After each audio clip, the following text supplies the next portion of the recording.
We actually do live in a magical time if you're an entrepreneur. So you can start a business very, very quickly, and you can actually get online and do work and find people wherever you are and not blow all the budget that you have. Brian Chesky from Airbnb says it pretty well. We used to live in a world where there are people, private citizens, a world where there are businesses, and now we're living in a world where people can become businesses in 60 seconds, or less really. And it's because of the sharing economy. And the sharing economy is, it's got a multitude of companies in it that does everything from like learning, health and wellness, transportation, corporate, services. We live in the services bubble down here with a bunch of other companies. We're the best out of all of them. You can grab your credit card, you can jump on your mobile phone and pretty much do anything, right? You can do it on our platform as well. But all of this technology that's out there, it didn't suddenly magically appear. Someone didn't pull the rabbit out of the hat and said, here's Uber, or here's Airbnb, or here's Perch. People worked really hard, and developers like yourselves worked really hard to build this. And this is a huge opportunity, because you invent this world, which is very, very exciting. That's why you're all here. You're not here to like, oh, I think I'm just going to be a developer. It's like, no, you want to invent something that's fundamentally going to change the way that we all do business or the way that we live. And we love it. You power the new economy. You're the people. And I love talking about Alan Kay. Alan Kay has been a great thinker in terms of development and thinking about innovation and thinking about the world. And he says it very well. The best way to predict the future is to invent it. So here at Lighthouse Labs, and all the work that you do, and even your projects that you actually build, could be the beginning of a huge revolution in the way that people do work, or the people actually live together in this world. You are the future. Okay. Context, right? Huge opportunity. You're all awesome. This is going to go great. But what about remote working? Because it's not easy. Well, remote working sucks. It does, it sucks. And now everyone's like, but you've come here to talk about remote working. But I'll tell you why it sucks. Because there's the guilt. Why aren't you in the office? Right? No one sees you when you're like halfway around the world, or hears you. You don't get to go to the parties. That's kind of sucky, hey? And sometimes it feels like you're working alone.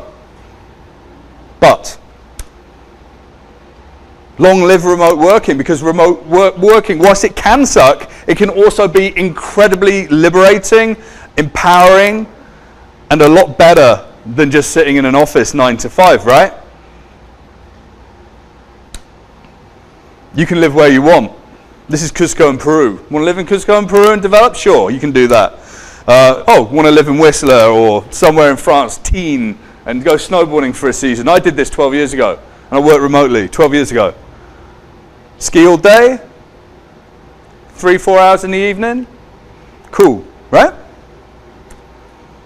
You might have a family. You just might want to live somewhere else, but you want to have all of the opportunity in the world. So you might be up in the Yukon and not have the opportunity of, say, living in New York or San Francisco, but you actually do have that opportunity, right? The world's become an incredibly small place because of platforms like Freelancer and because of the technology that's out there that I talked about earlier, and the technology you're going to build. But how do you survive remote working? Because it sucks, right? It's tough. But it rules a lot more than it sucks. So, how do we survive? Number one, status, status, status. Make sure that you tell people what you're working on, where you are, the progress, how you're feeling today, your problems and your challenges. Pick up the phone, get on Skype. You might even have a telepresence robot that moves around the office and you can be there. We've got one in Sydney. It's kind of cool. It's called Doofus, I think. So. Secondly, be available and be seen. So if it's 9 to 5 and everyone else works 9 to 5, just kind of make sure that you're kind of adhering to the way that other people are working. Hey John, are you there? Yeah, what do you want? Like tools like Slack and such like are really useful at helping with this. Perch as well. Team building and feedback. Part of the being seen in the previous slide and the team building is get yourselves to the office with the team that you're working with on occasion, right? Just because you are remote working, it actually helps to just drop in, like even if it's once a year, to spend a week and to build that connection, because there's some connections that only really get built when you're in person. You know, you get to know people really well that way. But it doesn't mean that you need to be there all the time. But during those times, really build the teams. Do activities, go outside of what the work is, and give feedback. If someone's not working well with you, work out why, and provide suggestions of how you can work better together. And they'll give you feedback and be open to it. Because these platforms remove that immediacy of communication, that empathetic connection that you have with people. So it's going to be a little tougher, right? Let's avoid that guilt. Let's avoid, you know, all those bits and pieces. And maybe even go back for the Christmas party and get them to pay for it. And obviously, you've probably heard of all these tools here, like Slack and Jira, Dropbox, you know, Trello. All of these tools and many, many more actually help you develop things in an effective way. Communication, priority, meetings. You know, we use Google Hangouts a lot when we're at freelance. We use Skype.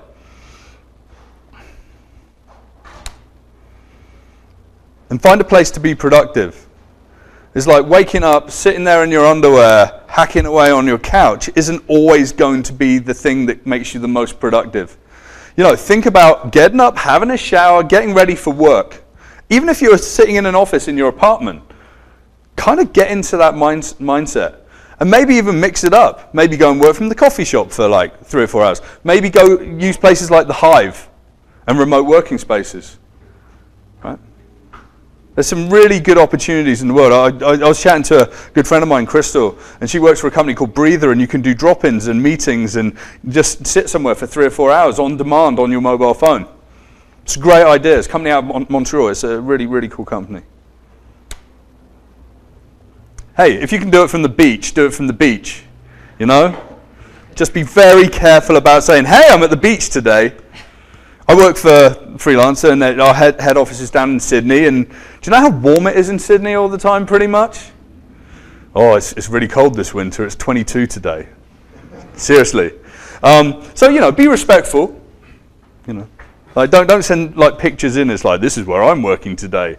Hashtag my office, you know. It's like, you know, be respectful of that.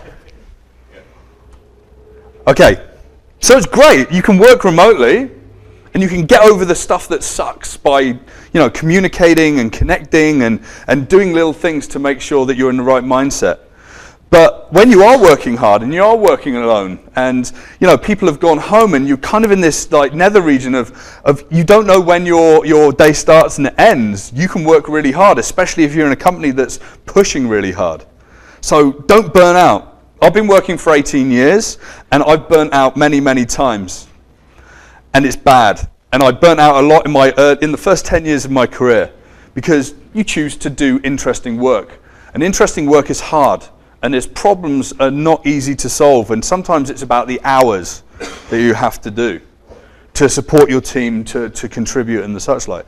But this is probably one of the worst things that you can come across, especially as developers and coders and working remotely, is just suddenly one day just dropping down and going, I can't do it, and walking away.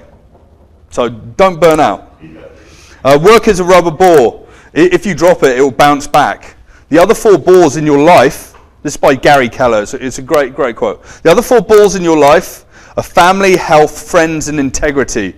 They're all made of glass. So think you're juggling, right? If you drop one of these, it will be irrevocably scuffed, nicked, or perhaps even shattered. Right? So it's balance. You have to take care of the other 4 balls.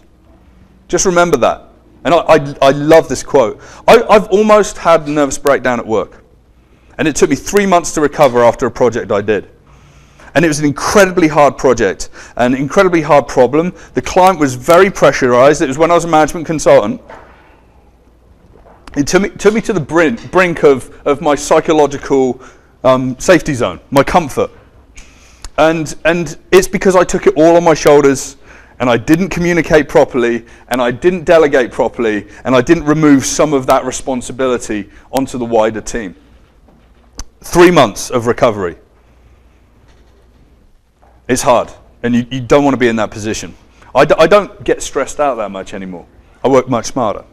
And a lot of it's this, balance. The first thing you can do is remove what doesn't matter. So if there's certain tasks that you do, I'll do that, and I'll do this, and I'll do that. Just look at your list and realize the things that you actually don't need to deal with, and get rid of them, right? Outsource certain tasks. So you might be developing, you might be building a database, and the database might need you to have all the companies that do biotech in British Columbia. And one of your tasks is to go and scrape and capture all of the information about all the companies. And you sit there and you're developing, and you've got to build out this platform and this solution. But you've got this thing, because once you've built it, you've got to fill it full of data. Well, why don't you just like kick up a project on Freelancercom and pay someone like $100 to go and create a spreadsheet for you? Bang, 2 days it's done, and you don't have that stress anymore. You can get a virtual assistant online. I mean, you could go and outsource complete parts of your project. They're just really difficult but time-consuming parts of what you're building. Why not? It's a new way of working. It's not cheating. It's actually being very, very smart. Exercise. I don't know whether you'd exercise like this girl on the table and do yoga whilst you're doing work, but remember that exercise is incredibly important. I mean, I see a trainer twice a week because I'm incredibly lazy, and I have to be. I have to go and do that, right? But walking, go for an hour walk. Remember, take 5 to 10 minutes off, have a stretch. Ride a bike, go and do something, because healthy body, healthy mind. Seems like a cliche, but it's incredibly true. And when you're remote developing, you can I haven't left the house in 4 days and I haven't showered, and this isn't a good situation, right? You're sat on like old pizza boxes. This may have happened in my life once or twice. Okay, and schedule downtime. Just turn off your laptop, turn off your phone. Don't think about it. Even at the most pressured times, you'll be surprised what a day off actually gives you, right? And oftentimes we forget about this. I forgot to do this very recently. And it was a very intense period of time in terms of what we were doing, in terms of PR and marketing and speaking and all sorts of stuff. And I'd forgotten about this. And I very quickly realized and sorted that out. My girlfriend actually told me, you need to turn everything off. Right? And be very, very careful of multiple time zones. The likelihood of you being a remote developer and working with people that aren't in the same time zone is very, very likely. I work in 4 time zones right now, which is kind of challenging, and you have to manage it very carefully. And I'll tell you a little bit of a story about that. So,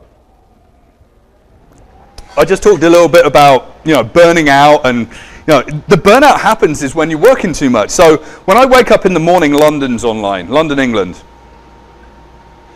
And then that's good, and I talk to our international director over there. Got another director down in Buenos Aires. He comes online, right? I'm here in Vancouver, cool. About 3 o'clock in the afternoon, Sydney comes online, and Manila comes online. So I could work 24 hours a day, easily, and find stuff to do, and people to talk to, and I do need to talk to people at various times of the day. But sometimes you kind of have to stop. So I was finding myself actually working for a period of time.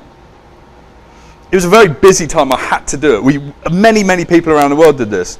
About 16 hours a day. For about 3 weeks. And it's really tough. And do you know what I wasn't doing? I wasn't saying, look, I don't need to have this conversation now. It's not going to impact what we're doing. We've got the plan, let's do it, right? So warning, you can get sucked into this. And you know, if you're remote working and you are in a hugely different time zone, remember that, you know, you've got to kind of work with people. So for example, it's Saturday in Sydney right now. It's Saturday early morning. That means that yesterday was their Friday. So you need to consider all these things, right? Okay, some warnings, some hints and tips, how to survive, communication, looking after yourself. This, I think, is one of the most exciting things that's happening to developers and anyone that works online, is the fact that you can be nomadic if that's your kind of thing, okay? Digital nomads are individuals that leverage like telecommunications equipment and internet cafes and the such like to conduct their lifestyle in the way that they want to, wherever they want to live. I chatted to one of our freelancers. He's a writer, a guy called Michael. He lives in Guadalajara in Mexico, and he does amazing work. And he lives in Mexico, the UK, other parts of the world. And there's nothing wrong with that. And in fact, he likes it. And it's cheaper. I mean, everyone talks about Vancouver being expensive. Get your qualification and go and live somewhere that's a little bit more affordable. Maybe move to the Yukon. The Yukon's beautiful, right? This is a huge advantage. Imagine if you've got an amazing paid job and you're living somewhere that the standard of living, the cost of living is actually, like, it's a lower cost. Still, the standard of living is incredibly high. You're going to make more money and you're going to live a happier life, right? And you can provide more for you and your family. It's wild. And if you're a nomad, and you know, you are literally, you're a single guy or a single girl traveling the world, you can go and do whatever. Like, oh, I earned $1,000 this week and I live in Laos. You're a rock star in Laos if you earn $1,000 in a week. I love Laos as well. It's amazing.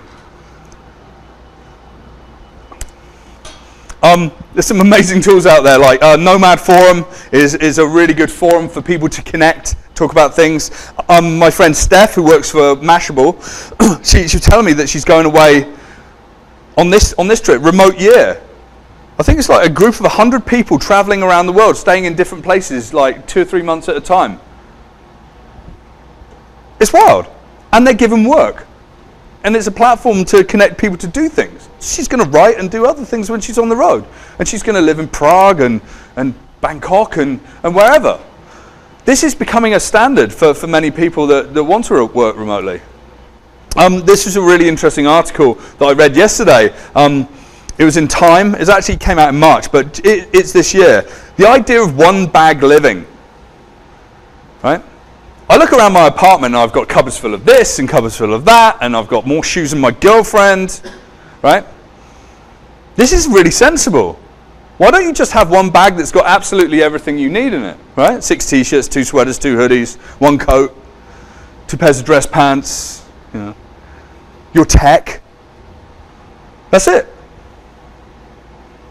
You don't need anything else. I mean, this is the future. I mean, we complain about everything's so expensive. Remove everything from your life. And then just realize that this is something that we travel around with, and it's ourselves. And that's really important, and that's all we really need. It's nice to have some nice stuff as well. But you know, to summarize everything I've said, is you can actually sign up to the platform, get on there as a developer, and make a great living. I've got a good friend that signed up 4 years ago when he was in his early 20s. And he wasn't making tons of money at the beginning. He was taking little jobs, doing this and that. Then he started earning more money, getting more of a reputation. He became one of our preferred freelancers. He now employs 2 guys in India, a guy in Eastern Europe. He's built a business. He makes very good wage. And he's 26. And it doesn't matter where he is. And lots of people come to him for work. And you know, the idea of Freelancer.com, hey, you know, you can get cheap work done here, cheap work done there, it's not true. It's around getting the right work done. And actually, as developers, or designers, or whatever, you can do incredible work all over the world and build your income in its entirety just through the platform of Freelancer.com. does take hard work, and keep at it, right? The more jobs you do, the more reputation you're going to get. The more reputation you've got, the more people are going to come to you to get work done. And you can work 40 hours a week. You can be hired 40 hours a week through a platform like this and make sure that you get paid. It's pretty cool stuff. It's why I work for Freelance. It's a really amazing platform for connection and getting things done. And it's obviously available through your laptop. More importantly, as a nomad and someone walking around the world, it's like mobile. You can pretty much manage everything that you need to manage just through your Android or your iPhone device, tablet, whatever. In fact, I've run projects with freelancers halfway around the world. In fact, I did an event last year. I needed a poster designed for $130. My friend Eric down in New Zealand said he could do it. And I was hiking around at the weekend, and I did everything on my Android. Halfway up the BCMC on Grouse Mountain. Oh, I don't like that, I don't like this, can we change this, can we change that? And by the time I got home, I had a fully designed poster, and I'd be hugely collaborative. So I add Freelancer to the collaborative tools list. And that's it, just some hints and tips and thinking about that balance. So I'm happy to take questions from Toronto and the Yukon and obviously the room here about my experiences or any questions around Freelancer, or if you want to share your experiences as well as this platform of this discussion, then I'm happy to hear you out and help you share it with everyone else. Thanks.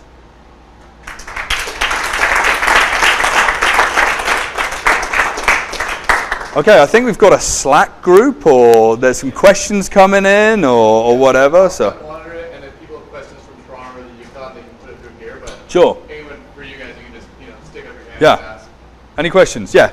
Are there opportunities for a junior dev, say, right out of the web? Oh, junior devs on the platform. I mean, it depends what you're learning.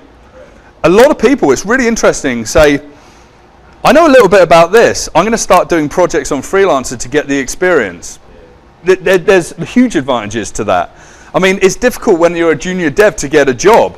But imagine whilst you're searching for a job, you do 5 or 6 small jobs here. Simple tasks that you learn a lot. You get experience, you get those people as references.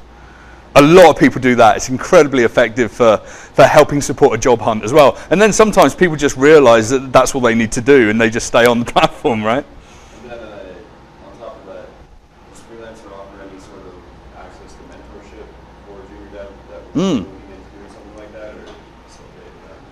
Yeah, that's sorry. Maybe repeat the question so that. Oh, yeah, sorry. You're the only one. Oh, yes, sorry, yeah. So the question was around mentorship. Do we provide any parts of mentorship? Well, there's a couple of parts that we do. We've got a community section. We do speeches like this, and we do come in and work with people like Lighthouse Labs. Secondly, we've got a program called Recruiter as well, which is a mentor for the employers on the platform and also for the freelancers to get connected up. We do that. In terms of will you get connected to the world's foremost developer in JavaScript?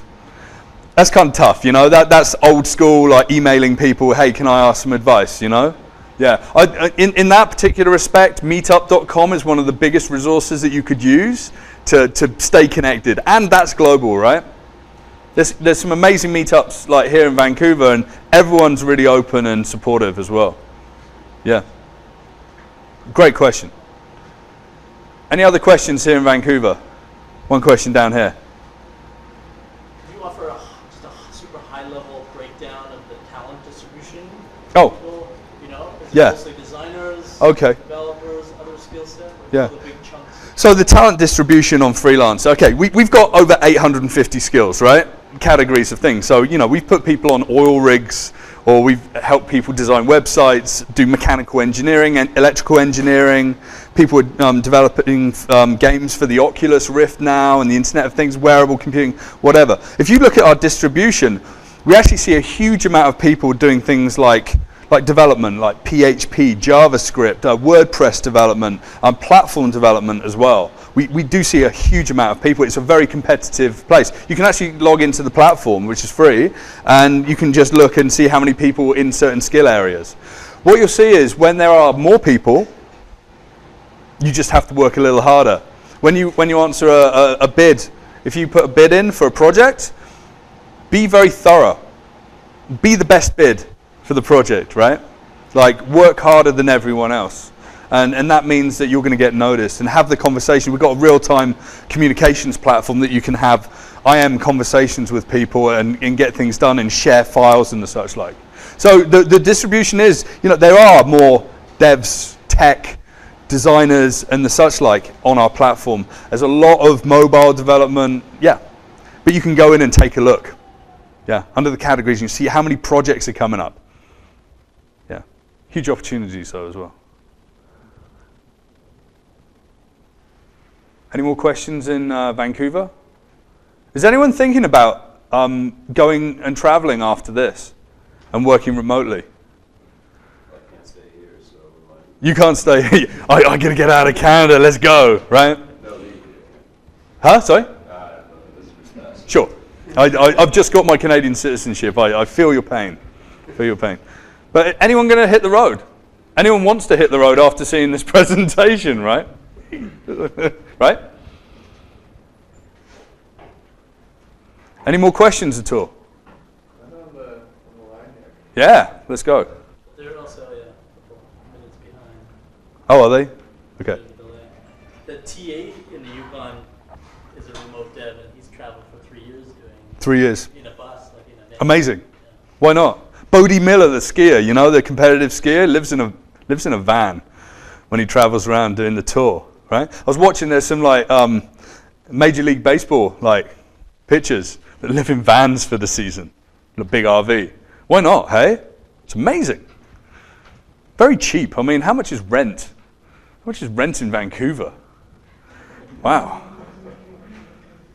Yeah. How did you get involved with Freelancer, and what are the big challenges you're working on now for the platform? Big challenges? Yeah, great question. So, how did I come to freelance and what are the big challenges on the platform?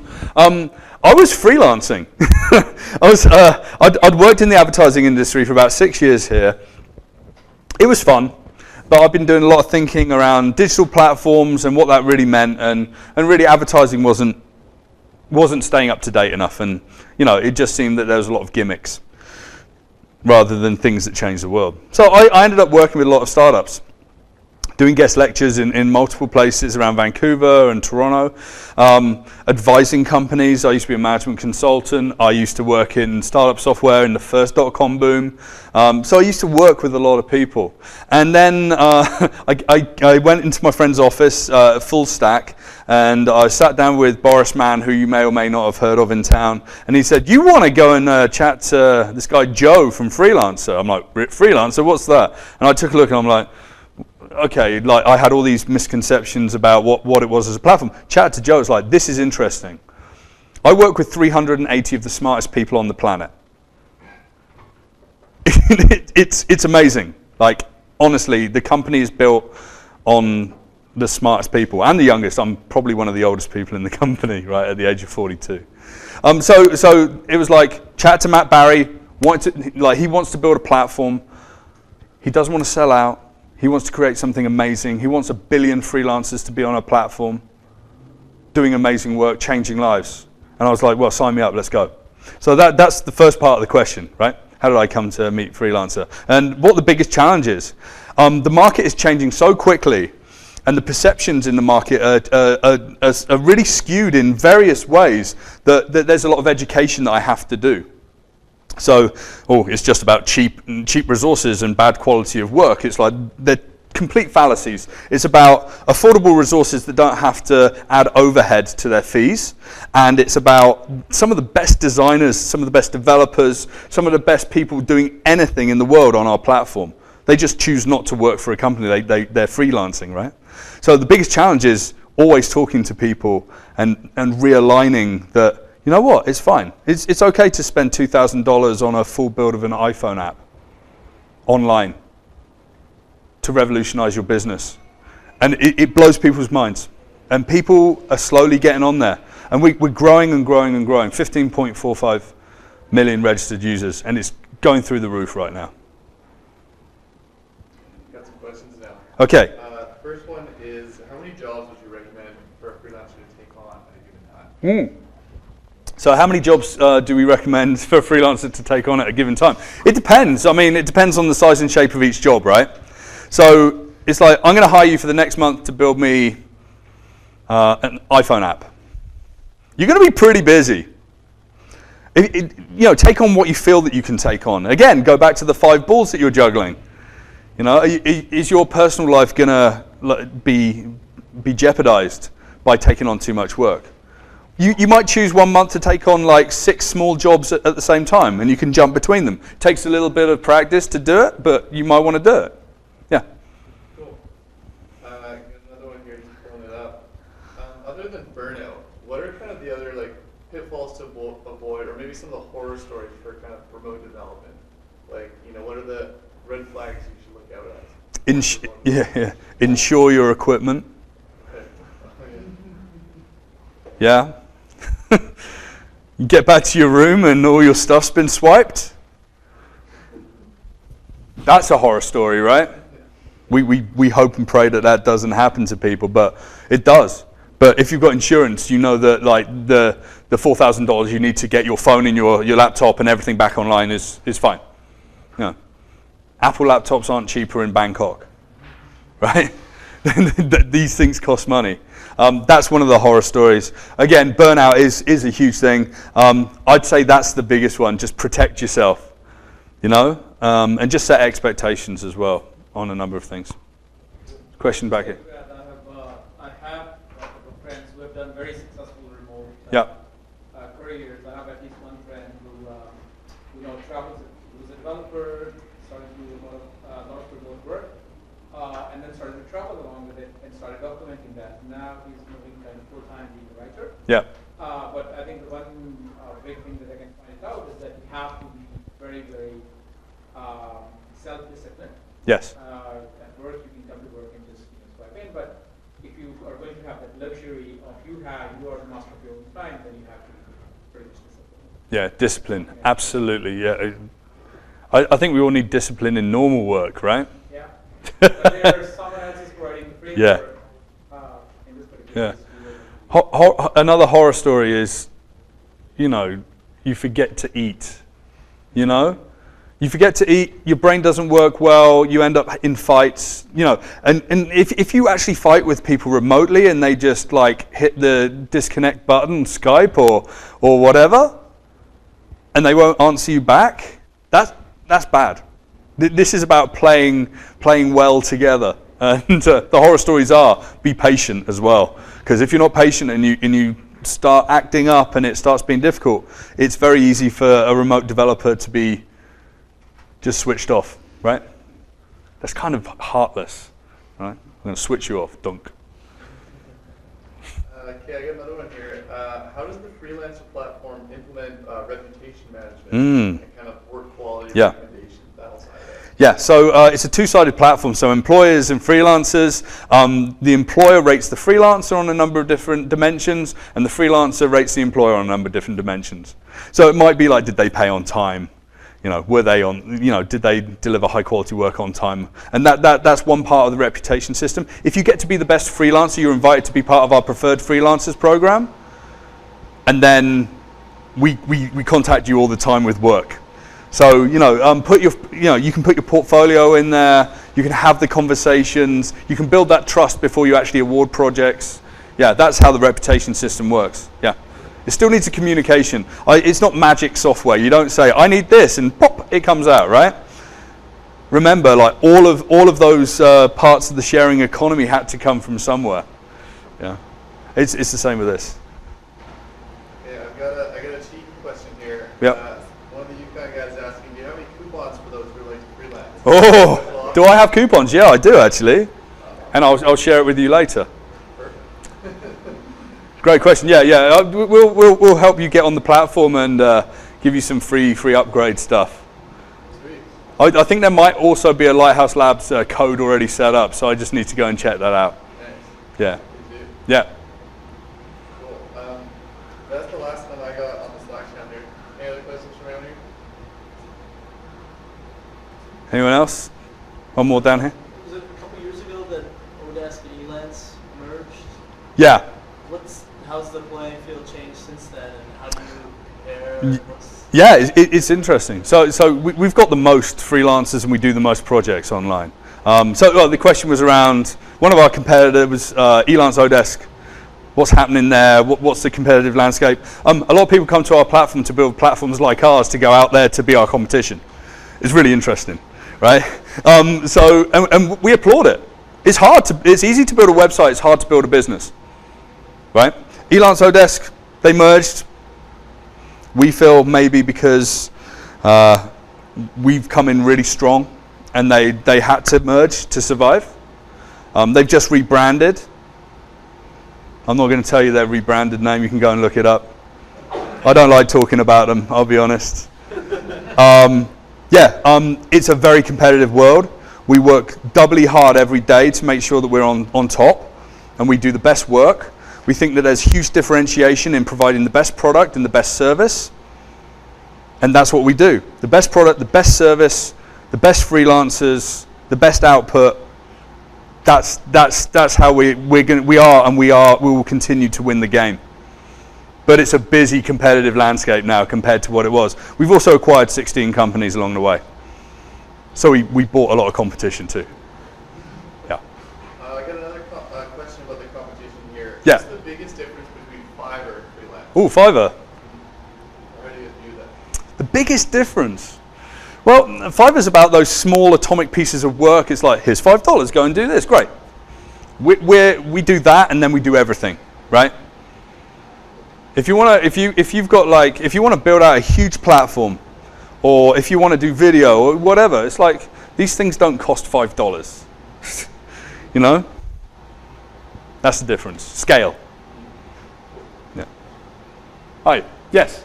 Hi. So for students who are interested in eventually freelancing, first of all, do you have any recommendations for getting started when you don't have a lot of reviews? Yeah. And then do you also recommend, getting experience first with the company before you ultimately kind of transition into freelancing? Okay, so two-part question. One about how do I get started if I come out of being a student, and the second one is like, do we recommend like maybe taking a job and getting experience to get going? Well, the first one we kind of alluded to it earlier. Take small projects, try things out. I think down here we're talking about as a junior dev, what can you do to get on board? Take small projects that you're comfortable taking, and as you get more confident, take bigger projects and learn. Right? People never stop learning. When I was learning to code, I used to program in C. So it's pre like all of the sexy languages that there are today, right? Of course, like vocational courses and such, like you've got books next to you. You don't work in an exam situation in work. So you can learn on the job. I can do that. And I can do that for you in 5 days. And if you're smart enough and you're good enough, you will do it in 5 days and then you've got an extra skill. We get people like that. And people are very happy with the results, right? The second part of the question, should I take a job to get experience before going freelancing? That's one route, for sure. I mean, there's something to be said about working for companies and gaining experience. I found it to be useful in my career. It's not essential, and it's definitely not essential today. I've freelanced 5 times in my life to date. And you know what? There's something that freelancing gives you that work can't give you. And it's a huge amount of self-discipline and progression. My advice to you is if you do get amazing jobs and you've been at a job for about a year as a junior dev and you feel you should be progressing, you should be learning more, you can do work on this platform and just start raising the bar, because who only works one job these days anyway? Secondly, if you feel that you can do better, then just quit and go and do better, right? Yeah. It's a huge amount of opportunity today, yeah.